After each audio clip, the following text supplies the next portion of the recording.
Ezequiel, bom dia. Chegando aqui hoje com o Jonathan, logo aqui na entrada aqui da fazenda, próximo à sede, percebemos que o gado estava bebendo diretamente aqui no poço.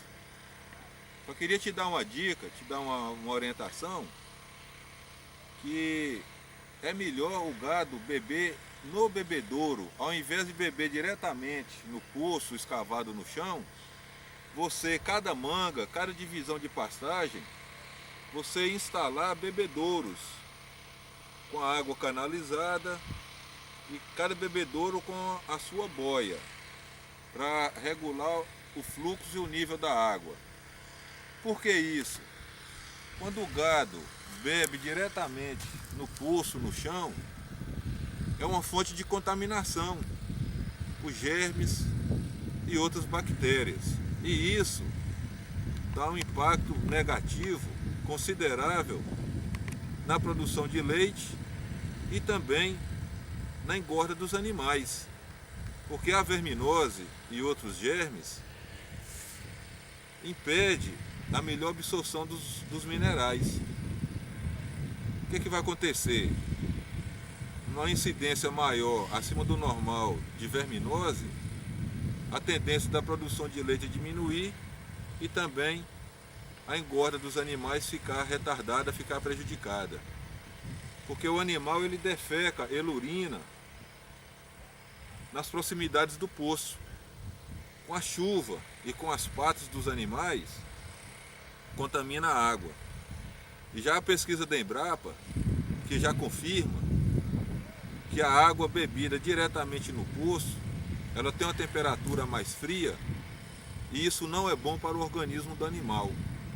Então, eu te faço a seguinte recomendação: em cada pastagem, em cada divisória de manga, você ter os bebedouros com a água encanada, para evitar esse tipo de problema. Ok? Ô Jonathan, outra coisa que a gente queria alertar, orientar vocês aqui, é quanto à utilização da melhor forma dos recursos. Isso vai impactar os recursos naturais bem utilizados, o recurso humano, vai impactar na economia do recurso financeiro. Então, quando a gente chegou aqui também, da mesma forma que eu vi o gado bebendo diretamente no poço, eu vi essa mangueira jogada sobre o terreno, irrigando, vamos dizer assim, um pasto plantado recentemente. Aí você pode observar que 80% ou mais dessa água utilizada aqui, ela foi desperdiçada, porque ela molhou pequena parte do terreno, escorreu na sua maior parte e ainda provocou erosão, que é o arrastamento da terra pela ação da água, provocando sulcos, pequenas crateras no terreno. E isso leva embora o adubo da terra e não promove a boa irrigação do capim que está plantado aqui. Qual a sugestão?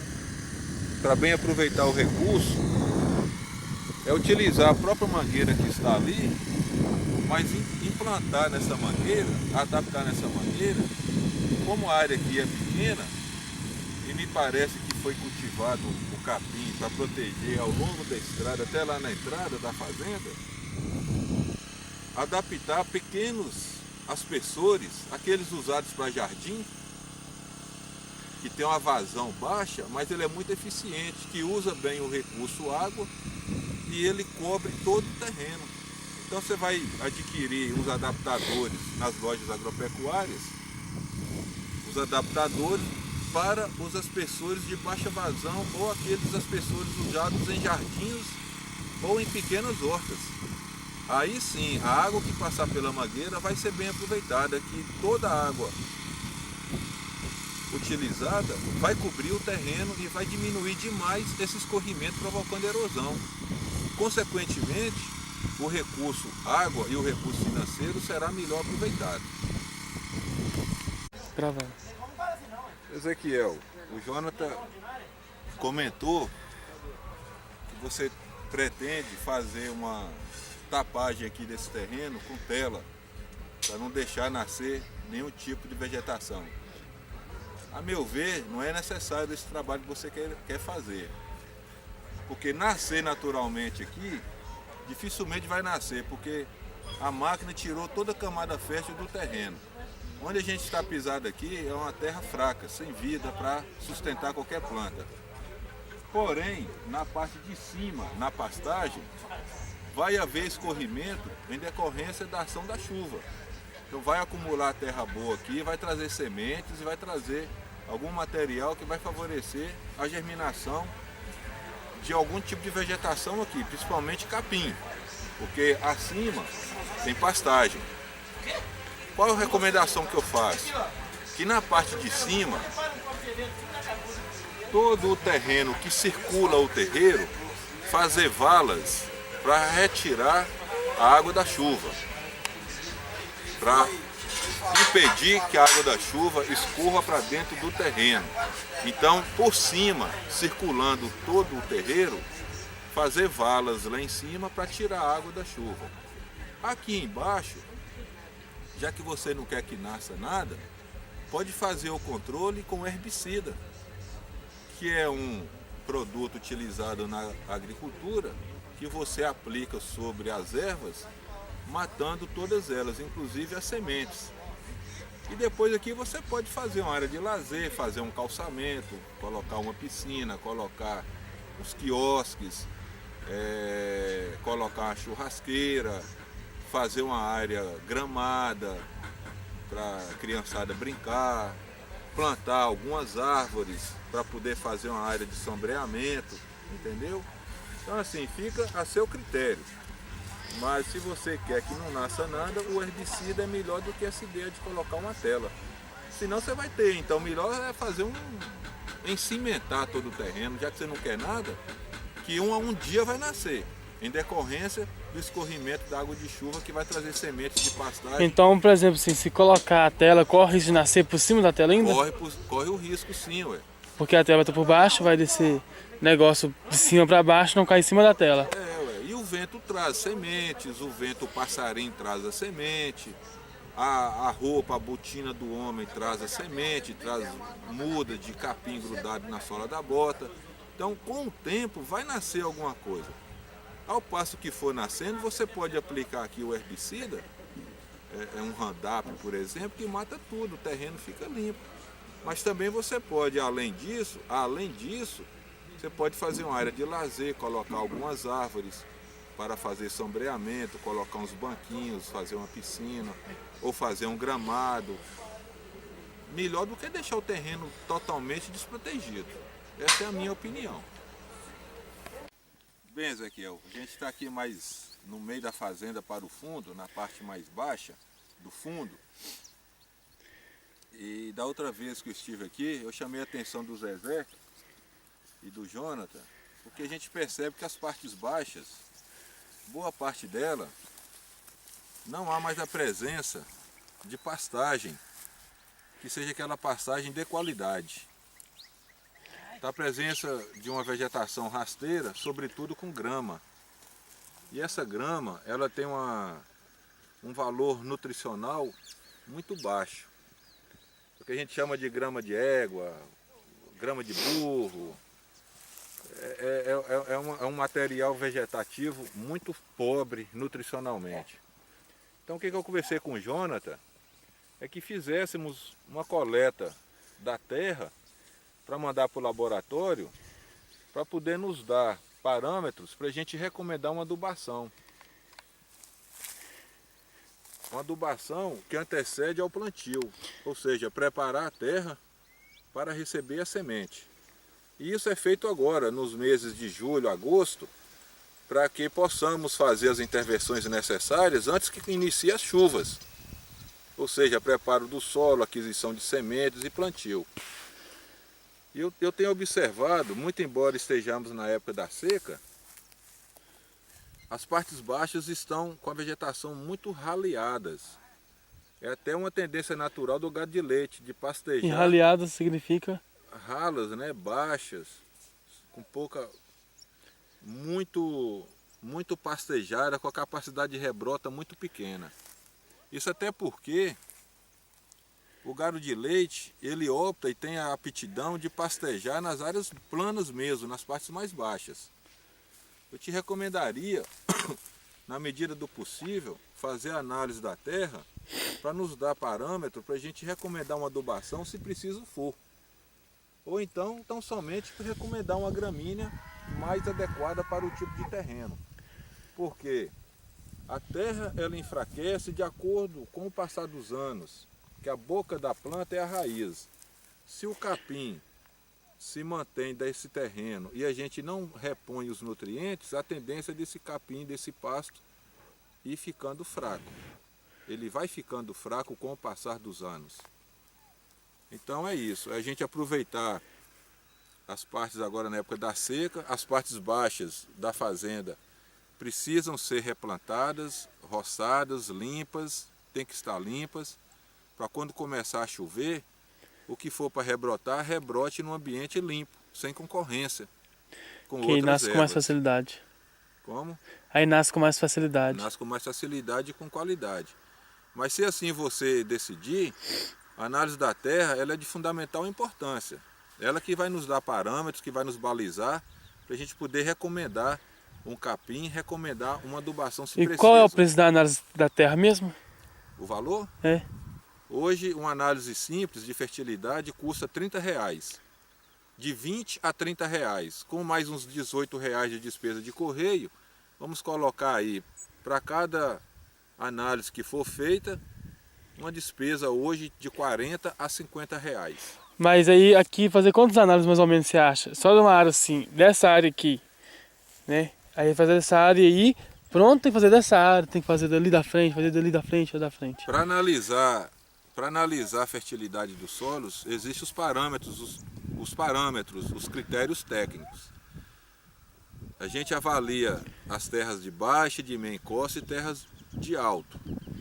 A cor do terreno, o tipo de vegetação que existe no terreno. Como essa baixa aqui ela é bem homogênea em termos de vegetação e de cor e de textura, a gente pode fazer aqui uma análise apenas dessa baixa aqui. Então aqui gastaria uma análise só. Uma análise de solo. Seria uma despesa aqui de mais ou menos quase um alqueire para analisarmos, em torno de R$40 a R$50 que você investir. No máximo 100, R$120 para algo que te dá um retorno muito grande em termos de capim de produção. E uma coisa que você colhe na frente. E vai colher na frente. E lhe digo mais, se a análise indicar que há necessidade de fazer uma adubação para repor nutrientes, principalmente o nutriente, o mineral fósforo, que é altamente exigido pelas gramíneas, também essa reposição, essa adubação, ela não fica caro. Pelo que você está fazendo na sua fazenda, eu noto que você quer o melhor para a sua terra, o capim tem que ser tratado como excelência. E não adianta um terreiro bonito, não adianta curral bonito, não adianta irrigação, se o pasto é o que dá sustentação para a fazenda, não estiver sendo olhado em primeiro momento, em primeiro lugar. Ele é que vai dar sustentabilidade de toda atividade na fazenda. Ok. Lá que eu vou gravar.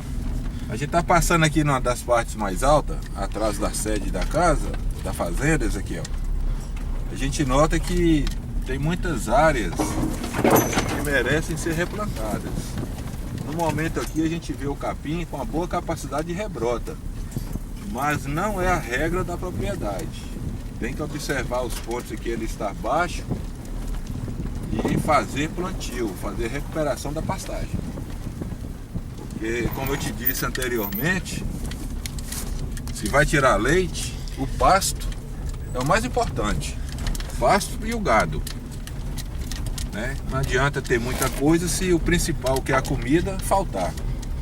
E na época da seca também, você tem que já ter previsto o plantio de cana. Pelo menos cana, para você suplementar com a adição de ureia. Que é uma tecnologia simples, barato. A produção de cana que tem lá é aquela de lá, ó. Do lado do curral. Que a quantidade de cana plantada é de acordo com a quantidade de animal que vai ser alimentado por um determinado período do ano. Normalmente, nós temos aqui hoje no Brasil, aqui na nossa região, região aqui de Capitão Andrade, em torno de 6 meses de seca. E esses 6 meses de seca, em média, é quando a gente trata os animais no coxo, com cana, ureia ou a silagem, para complementar o que a pastagem não tem. Então, assim, qual a quantidade do canavial? Qual a área do canavial? É de acordo com o número de cabeças que vão ser alimentadas. A média é em torno de 30 quilos a 40 quilos por cabeça dia. 30 a 40 quilos de ração, de volumoso, cana, ureia ou silagem. Se você tiver 10 vacas, você vai calcular aí 30 vezes 10, 300 quilos de silagem ou cana, ureia por dia durante 180 dias. Aí é só fazer as contas para calcular o tamanho do canavial, né? Quanto que o canavial vai produzir, coisas dessas mais. Mas aí é questão de um projeto, de sentar e fazer as contas. Ok. Tá, mano. Ezequiel, são pequenos detalhes, mas como eu disse na gravação anterior, a primeira, a segunda que fizemos hoje é dia 8 de agosto de 2014. Eu mostrei para o Jonathan a questão da irrigação da parte que está sendo plantada lá embaixo, que a mangueira está escorrendo com a água, provocando erosão. Daqui dá para se ter uma ideia do que eu falei para o Jonathan, de colocar os aspersores de jardim ou aqueles aspersores de baixa pressão, usada para a produção de hortas domésticas, hortas caseiras, e colocar ao longo da estrada. Se a mangueira está todo o comprimento do barranco da estrada, onde é que foi plantado o capim, colocar os aspersores ao invés de deixar a mangueira jorrando água, causando erosão. Que erosão ela faz buraco na terra e lava a camada superficial, que é a mais rica em termos de nutrientes e matéria orgânica. Então aqui dá para ter uma ideia boa de colocar os aspersores ao invés de jogar a água por cima da terra deixando escorrimento. E outra coisa que eu falei com o Jonathan é aqui no terreiro da sede, próximo ao curral, esse poço que foi escavado para acúmulo de água de chuva, em enxurrada de chuva. Eu falei com o Jonathan, se fosse eu faria uma cerca específica para o poço, porque ele é alto e vai juntar uma quantidade grande de água e vai ficar um pouco profundo. Então tem que fazer uma cerca, pensar em uma cerca muito bem feita, para evitar algum acidente, alguma tragédia. Por exemplo, uma criança que escorregar e cair dentro desse lago, ou mesmo uma pessoa que não saiba nadar, ou mesmo um animal. Então, eu recomendaria a você que no entorno desse tanque, desse poço, que fizesse um cercamento bem feito para evitar algum acidente dessa natureza. Uma outra coisa também que eu falei com o Jonathan, que é uma questão mais de saúde e de estética, já que vai acumular água de chuva, vai ser uma água limpa, aquele cano está jogando esgoto de águas servidas, água de chuveiro e água de pia. Se eu fosse você, eu não faria dessa forma. Eu jogaria tanto a água de banho como água de pia também no esgoto geral e deixaria aqui só para água de chuva. E o material que eu te prometi, junto ao meu colega lá da cidade de Aimorés, toda semana eu cobro para ele me mandar o material. Toda semana ele fala que vai mandar e não manda. Eu não sei qual é o problema dele, porque a gente conversa e ele garante que vai mandar e não manda. Mas você pode ficar tranquilo que eu não desisti de pegar esse material para você fazer sua fossa de receber materiais de esgotamento sanitários e domésticos, tá bom? Aí eu te faço uma pergunta. Mas por que não jogar a água da pia e dentro do chuveiro? Bom, O que traz de prejuízo para a questão é que a água da pia, a água de chuveiro, não deixa de ser uma água servida também. É uma água que você, de qualquer forma, água servida e suja. Ela pode acumular e a questão de estética. E amanhã ou depois que você precisar usar essa água, mesmo para o outro uso, até para a própria dessedentação animal, não é uma água adequada. Esteticamente não fica bonito. Porque a gordura sobe, Gordura, espuma, sabonete, pasta de dente, xixi, que às vezes muita gente costuma tomar banho e fazer xixi debaixo do chuveiro. verdade. Então assim, né? Acaba sendo... Olha lá, quando eu falei a questão de fazer isolamento, olha o gado lá em cima. Quando eu te disse de fazer os bebedouros lá embaixo, onde que tem os poços, para o gado não beber diretamente nos poços, e sim daquela forma que está lá que o vaqueiro vai conduzindo. O gado beber no bebedouro. E fazer a proteção em torno do barranco da sede para evitar escorrimento e erosão de água de chuva e sementes que vai infectar o seu terreiro. É fazer uma vala tirando essa água de chuva do seu terreiro. Essa água poderia ser conduzida para o poço. Ao você construir a vala lá em cima, dá um gradiente, dá uma queda nela para ela voltar e cair no poço e encher com o restante das outras águas de escorrimento de chuva, ok? E o ladrão que tem que colocar aí, que senão... Eu enxerguei aqui, eu não vi a saída de água. A pergunta é o seguinte: vai tão somente acumular ou vai ter uma previsão de um ladrão, do excedente escoar? Eu acho que vai preservar, mas é a minha opinião. Se for fazer ladrão, eu vou insistir como da primeira visita que eu falei aqui. O ladrão é construído fora do corpo da barragem. Jamais construa o ladrão no corpo da barragem, porque ali torna-se um ponto frágil, propício a desbarrancamento e arrombamento. Faça sempre o ladrão fora do corpo da barragem, fora do aterro. Ok. Pode falar. Ezequiel, eu esqueci um detalhe aqui vendo com o Jonathan. Além do cercamento que eu pedi, que eu sugeri que você fizesse, nas bordas do tanque também, não só esse aqui próximo à casa, mas de todos os outros, plantar grama para evitar o desbarrancamento, porque a grama ajuda a segurar a terra no momento de chuva. Então, nas bordas e numa faixa de pelo menos 1 metro, plantar grama para poder assegurar e evitar erosão e desbarrancamento. Que aí, com o desbarrancamento, com o passar do tempo, vai só entupindo o tanque, carregando terra, carregando cascalho, argila. Então é simples, com o passar do tempo, principalmente na época de chuva, essa própria grama mesmo que dá no pasto, chega e planta ela aqui em volta e fica tranquilo. Ok.